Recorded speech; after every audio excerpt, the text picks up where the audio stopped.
السلام علیکم ورحمۃ اللہ وبرکاتہ۔ درس فصول اکبری سال عربی دوم۔ بسم اللہ الرحمن الرحیم۔ فصل در بیان خاصیات ابواب۔ بدا کے سے باب اول الابوابن دو و در کثرت خصائص متساویت الاقدام، لیکن مبالغہ خاصہ نصر است، وہی ذکر فعل بعد المفعلۃ لإظہار غلبۃ احد الطرفین المتغالبین، نحو خاصمنی فخصمتہ ویخاصمنی فاخصمہ، مگر مثال و اجوف و یائی کے می آیند الضرب و علل و احزان و فرح از فعل بیشتر آیند، و الوان و عیوب و حلا می آیند از دو چند بضمین نیز آمدہ۔ اما خاصیت فتح آنچ کے عین یا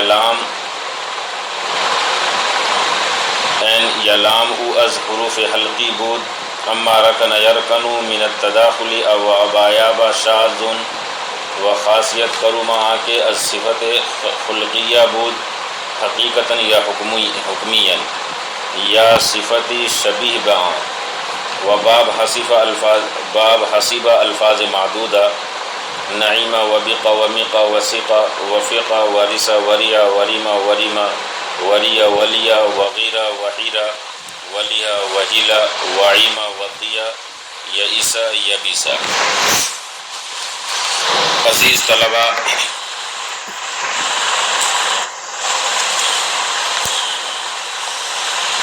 خاصیت ابواب جو حصہ فصول اکبری کا ہے، کچھ باتیں کل آ گئی تھی ابتدائی۔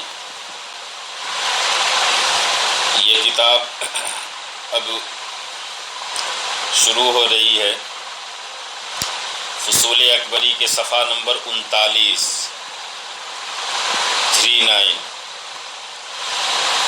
صفحہ نمبر 39 پہ جب کھولیں گے تو فصل ہے، فصل در بیان خاصیت ابواب۔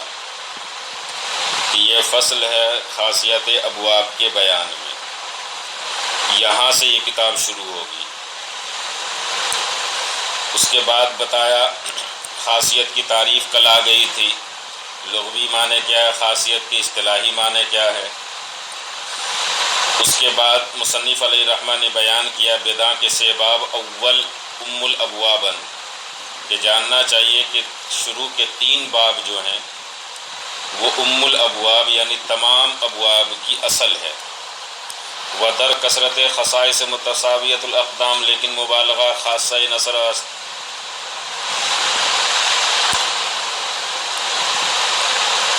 اور کثرت خاصیات میں برابر ہیں۔ ودر کثرت خصائص متساویت الاقدام، اور تمام ابواب کثرت خاصیات میں کیا ہے، برابر ہے، یعنی کہ جو باب الابواب ہے، باب نصر، باب ضرب، باب سمیع، یہ کثرت خصائص میں متساویت الاقدام یعنی کہ برابر ہے۔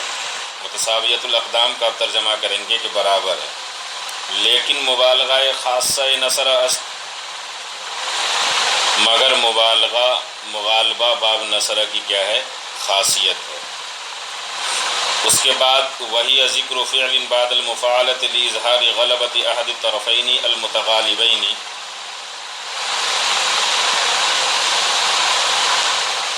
اور کسی فعل کو ذکر کر کے اس بات کو ظاہر، کسی فعل کو ذکر کر کے، یعنی باب مفاعلت کے بعد کسی فعل کو ذکر کر کے اس بات کو ظاہر کرنا کہ دو مقابلے کرنے والے فریقوں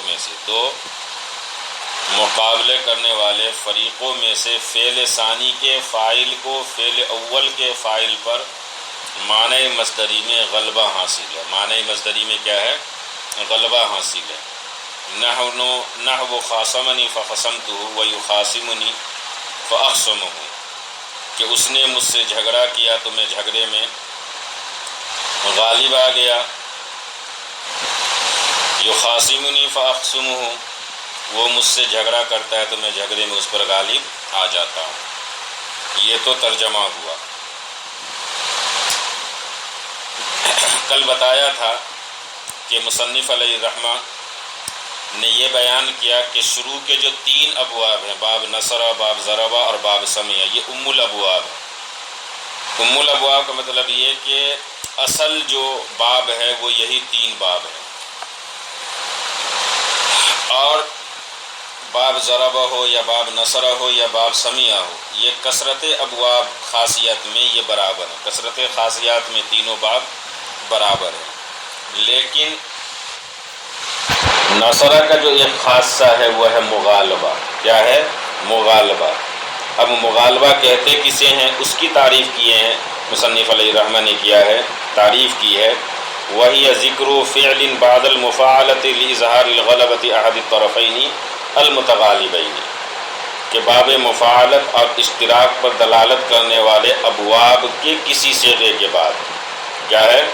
کسی صیغے کے بعد کسی فعل کو ذکر کر کے اس بات کو ظاہر کرنا کہ 2 مقابلہ کرنے والے فریقوں میں سے فعل ثانی کے فعل فاعل کو فعل اول کے فاعل پر معنی مصدرین میں غلبہ حاصل ہے۔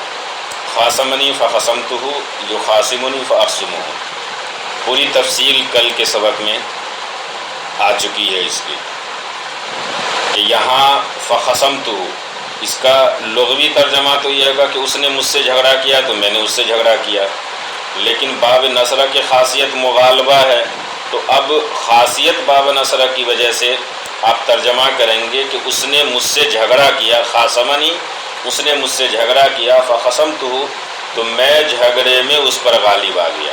تو یہ جو غالب آنے کا جو ترجمہ ہے یہ باب نصرہ کی خاصیت کی وجہ سے۔ یہ تو کل کا سبق کا یہ خلاصہ ہو گیا۔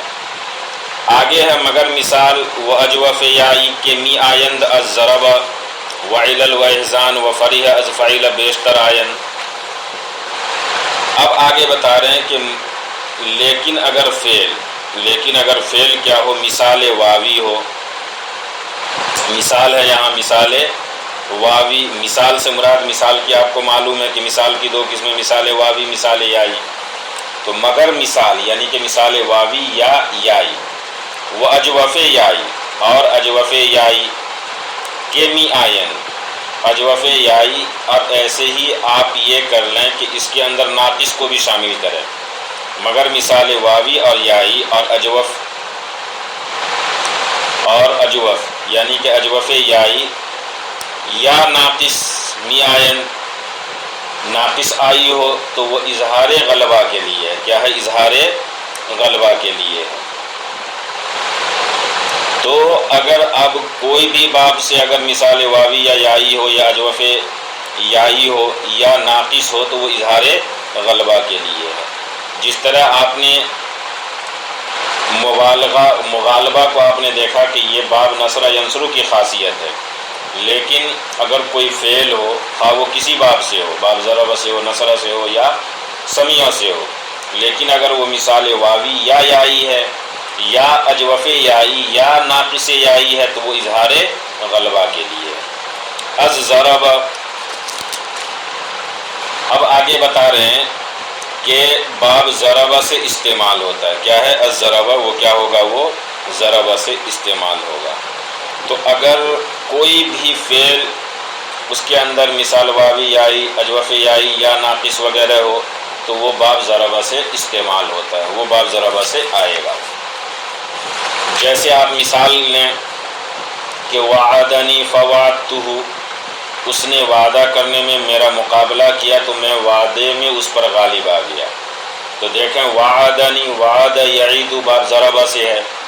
اب یہ مثال واوی ہے کہ اس نے مجھ سے وعدہ کیا کہ اس نے وعدہ کرنے میں میرا مقابلہ کیا تو میں وعدے پر اس پر غالب آ گیا۔ دیکھیے اصل تو اس کا ویسے سیدھا سا ترجمہ کیا ہے، معنی لغوی کیا ہے کہ وعدنی، اس نے مجھ سے وعدہ کیا، فوعدتہ تو میں نے اس سے وعدہ کیا، لیکن یہاں اب خاصیت کی وجہ سے آپ تعریف، اب اس کا ترجمہ کس طرح کریں گے آپ کہ اس نے وعدہ کرنے میں میرا مقابلہ کیا۔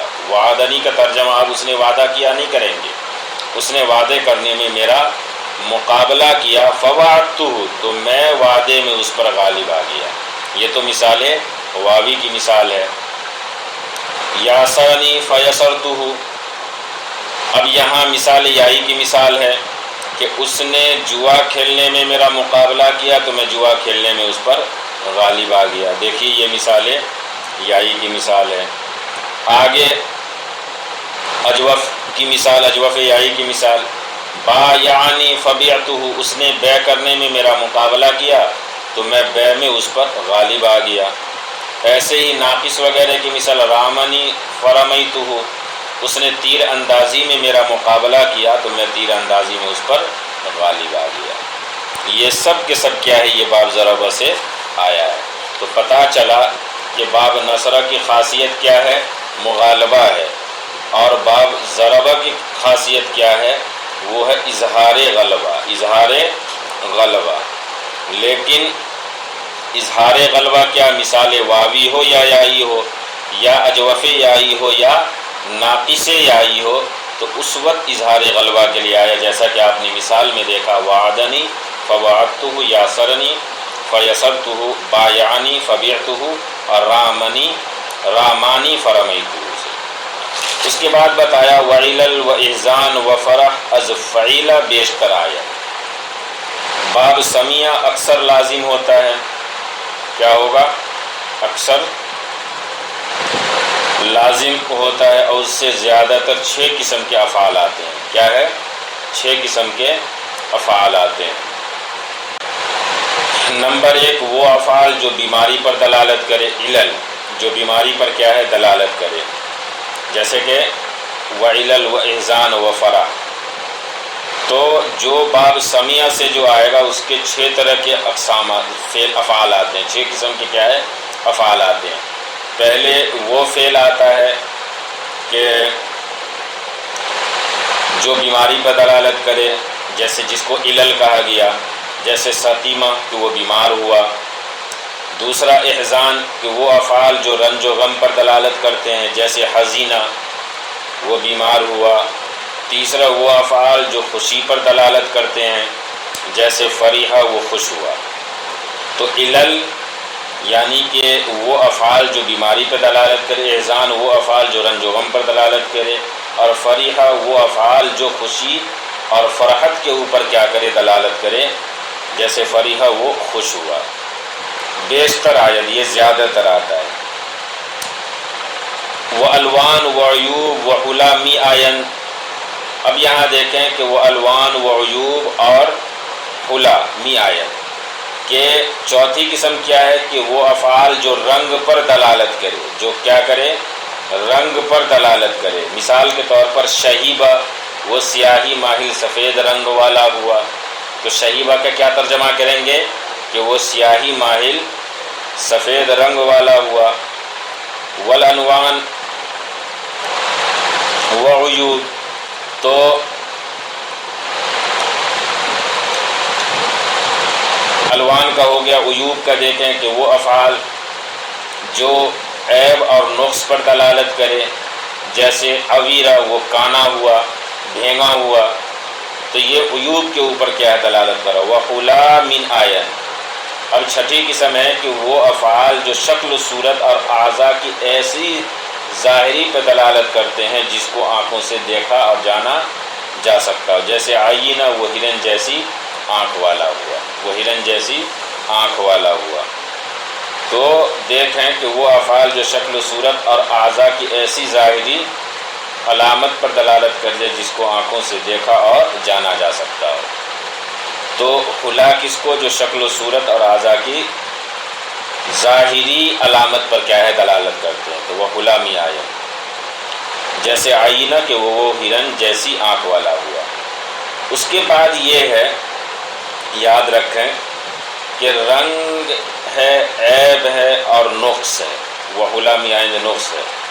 تو شکل و صورت اور اعضاء کی ظاہری علامت پر دلالت کرنے والے کچھ افعال ایسے بھی ہیں جو باب کرومہ سے کیا ہے؟ آتے ہیں۔ دو چند بضم عین نیز آمدہ، کہ کچھ افعال ایسے بھی ہیں کہ جو باب کرومہ سے بھی آتے ہیں، یعنی یہ جو اخیر کے الوان ہے، عیوب ہے، حلا ہے، یعنی کہ نقص وغیرہ ہے، تو یہ باب سمیہ سے آتے ہیں، لیکن کبھی ایسا ہوتا ہے کہ کچھ افعال ایسے بھی ہوں گے جو باب کرومہ سے بھی آئیں گے. اسی کو مصنف نے بتایا دو چند بضم عین نیز آمدہ کہ کچھ ایسے افعال ہیں کہ عین کے ضمے کے ساتھ بھی آتے ہیں. اس سے مراد کیا ہے کہ وہ باب کرومہ سے آتے ہیں، باب کرومہ سے آتے ہیں. جیسے ادومہ، جیسے کیا ہے رنگ کی مثال ادومہ سمورا. تو ادومہ اور سمورا وہ گندم گوں ہوا، یہ تو رنگ کی مثال ہوئی. عیب کی مثال ہے جیسے حموقہ وہ بیوقوف ہوا، عجوفہ وہ دبلا ہوا. اور اعضاء کی ظاہری علامت کی مثال یعنی نقص کی مثال رعونہ وہ ڈھیلے بدن والا ہوا. تو رعونہ وہ ڈھیلے بدن والا ہوا، عجوفہ یا حموقہ وہ بیوقوف ہوا، ادومہ اور سمورا وہ گندمی رنگ ہوا. تو خلاصہ کیا نکلا کہ باب ضربہ سے اگر آئے گا تو اظہار غلبہ کے لیے آئے گا، اور اگر باب سمیہ سے آئے گا تو وہ بیماری کے لیے وہ افعال جو بیماری پر دلالت کرتا ہوں، یہ وہ افعال جو رنج و غم پر دلالت کرتے ہوں، وہ افعال جو خوشی کے کیا ہے وہ دلالت کرتے ہوں. اس کے بعد لون یعنی کہ رنگ پہ دلالت کرتے ہوں، عیب پہ دلالت کرتے ہوں، غلامی آئین اور جو ظاہری جسم کی کیا ہے وہ علامت پہ دلالت کرے یعنی نقص وغیرہ پہ کیا ہے وہ دلالت کرے.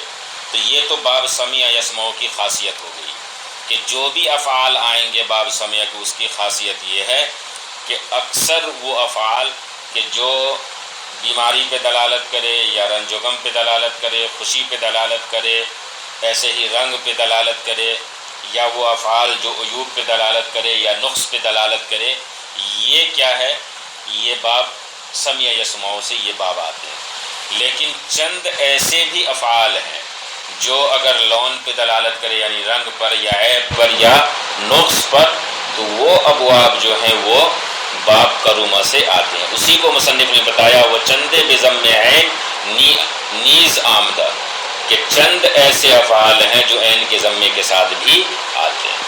امید کہ آپ اس کو سمجھ گئے ہوں گے. اب آگے مصنف نے بیان کیا اما خاصیت فتح آست کے عین یا لام او از حروف حلقیہ بود اما رکن یرکن من التداخل و ابا یابا شاذ. یہاں سے اب بیان کر رہے ہیں کہ باب فتح کی خاصیت یہ ہے کہ جو فعل اس باب سے آتا ہے اس کا عین یا لام کلمہ، اس کا عین یا لام کلمہ حروف حلقی میں سے کوئی حرف آتا، کوئی حروف حلقی میں سے کوئی حرف ہوتا ہو. جیسے وہب اس نے ہبا کیا، ودع اس نے چھوڑا. دیکھیں وہب میں عین کلمہ میں حروف حلقی ہے، ودع میں لام کلمہ میں حروف حلقی ہے. بخا اس نے غم کی وجہ سے خودکشی کی. تو یہاں دیکھیں کہ یہاں بھی عین کلمے کے اندر حروف حلقی ہے. تو پتہ چلا کہ باب فتح کی جو خاصیت ہے کہ جو بھی اس باب سے آتا ہے، جو فعل بھی اس باب سے آئے گا اس کا عین یا لام کلمہ حروف حلقی میں سے کوئی حرف ہوتا ہے. اور حروف حلقی کتنا ہے؟ 6 ہیں.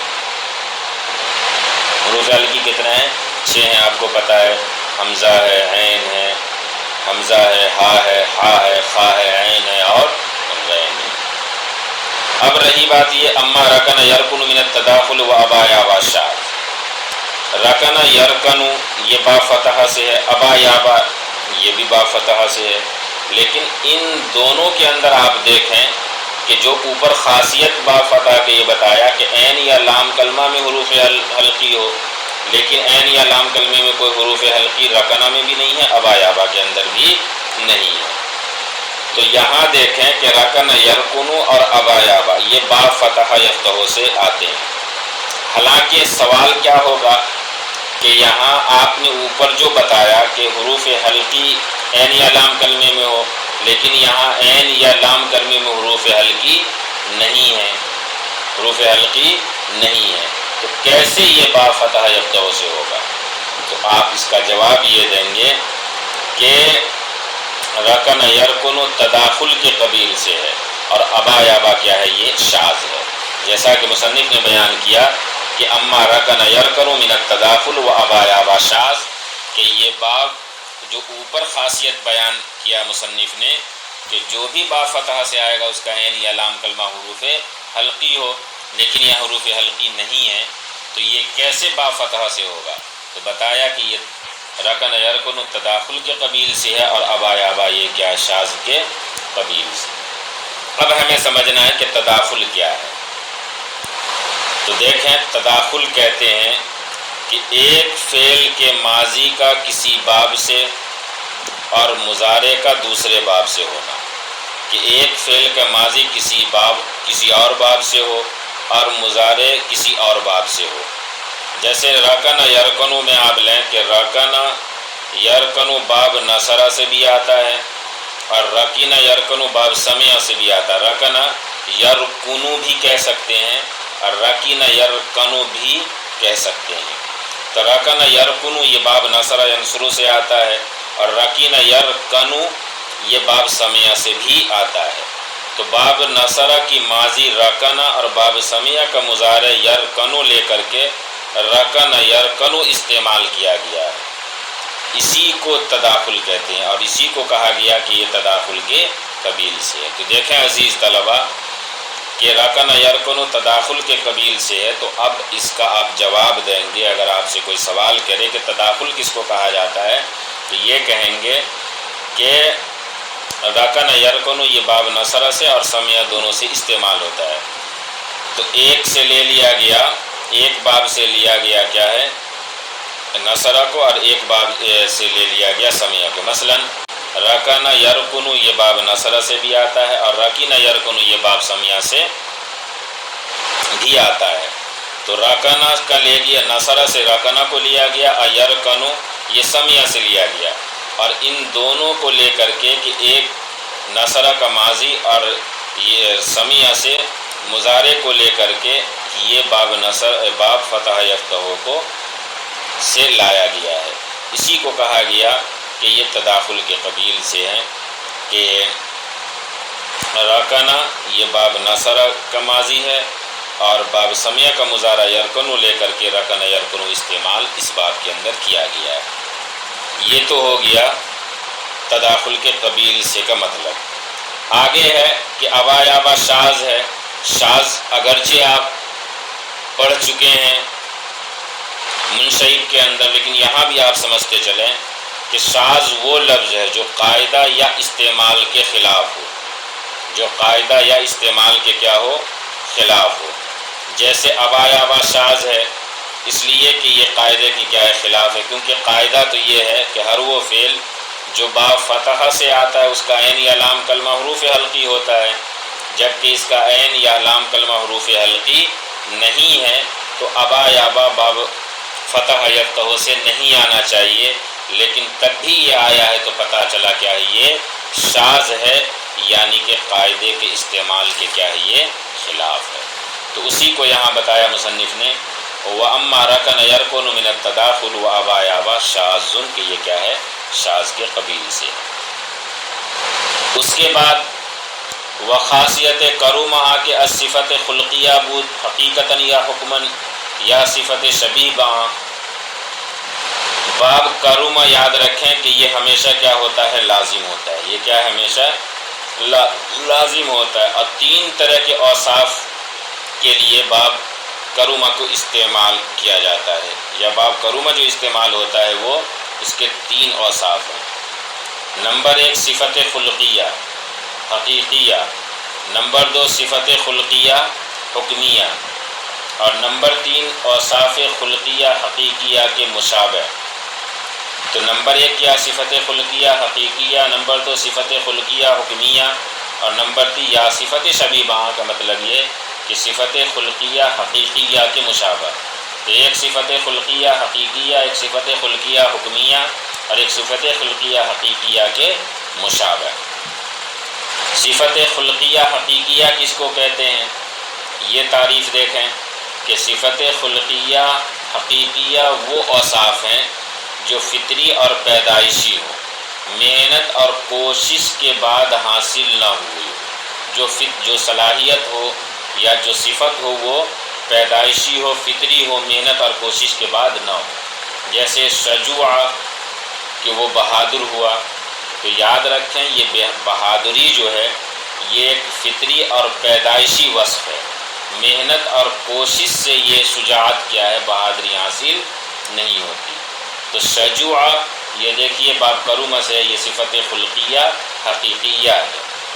صفت خلقیہ حکمیہ وہ اوصاف ہیں جو فطری اور پیدائشی نہ ہو بلکہ محنت و مشقت اور بار بار تجربہ کرنے کے بعد موصوف کی ذات کے لیے وہ کیا اس طرح لازم ہو گئے ہوں کہ موصوف سے وہ جدا نہ ہوتے ہوں. جس کو آپ خلاصے کے طور پر اس طرح بھی کہہ سکتے ہیں کہ صفت خلقیہ حکمیہ وہ اوصاف ہیں جو پیدائشی نہ ہو بلکہ محنت و مشقت کے بعد کیا ہے وہ حاصل ہوا. جیسے فقوہ وہ فقیہ ہوا، کہ دیکھیے فقیہ ہونا کوئی فطری اور پیدائشی وصف نہیں ہے، بلکہ فقیہ وہ ہوتا ہے جو مسلسل محنت اور برابر محنت کرتا رہتا ہے، فقہ اور فتویٰ سے اشتغال رکھنے کی وجہ سے یہ وصف اس کو حاصل ہوتا ہے. اور جب یہ وصف حاصل ہوتا ہے تو یہ کیا ہے، فقیہ کہلاتا ہے. تو صفت خلقیہ حکمیہ کی آپ مثال دیں گے فقوہ کہ وہ فقیہ ہوا، یہ صفت خلقیہ حکمیہ ہے. تو شجوع وہ بہادر ہوا، یہ اوصاف فطری ہیں، یہ محنت و مشقت سے حاصل نہیں ہوتے. اور صفت خلقیہ حکمیہ کی مثال کہ یہ فطری اور پیدائشی ہیں جو محنت و پیدائشی نہ ہو بلکہ محنت و مشقت کے بعد حاصل ہوا، جیسے فقوہ کہ وہ فقیہ ہوا. اور تیسری مثال ہے وہ اوصاف خلقیہ حکمیہ کے مشابہ ہو. صفت خلقیہ حکمیہ کی کیا وہ مشابہ ہو. یہ وہ اوصاف ہیں جو نہ فطری ہو اور نہ پیدائشی ہو، نہ محنت و مشقت کے بعد موصوف کے لیے لازمی ہوئے، نہ وہ محنت و مشقت سے حاصل ہوا ہو بلکہ عارضی ہو اور کسی وجہ سے اوصاف خلقیہ حقیقیہ سے مشابہت رکھتے ہوں. جیسے جنوب کہ وہ جنبی ہوا، تو جنابت اگرچہ ایک عارضی وصف ہے مگر یہ نجاست حقیقی کی کیا ہے، یہ مشابہ ہے.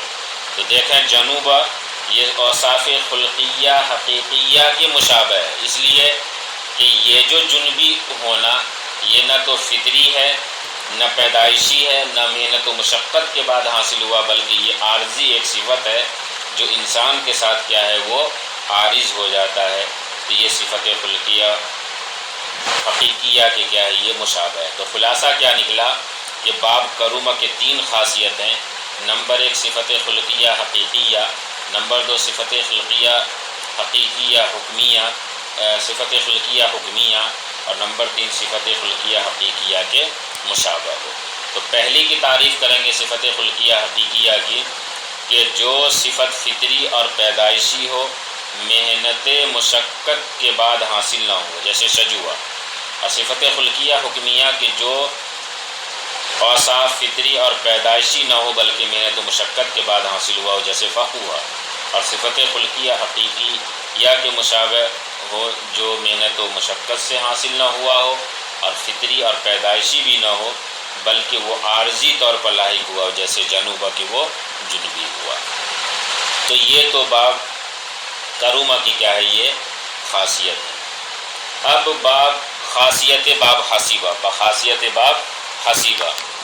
تو باب حسیبہ کے چند مخصوص الفاظ آتے ہیں جن کے جان لینے سے اس باب کی خاصیت معلوم ہو سکتی ہیں.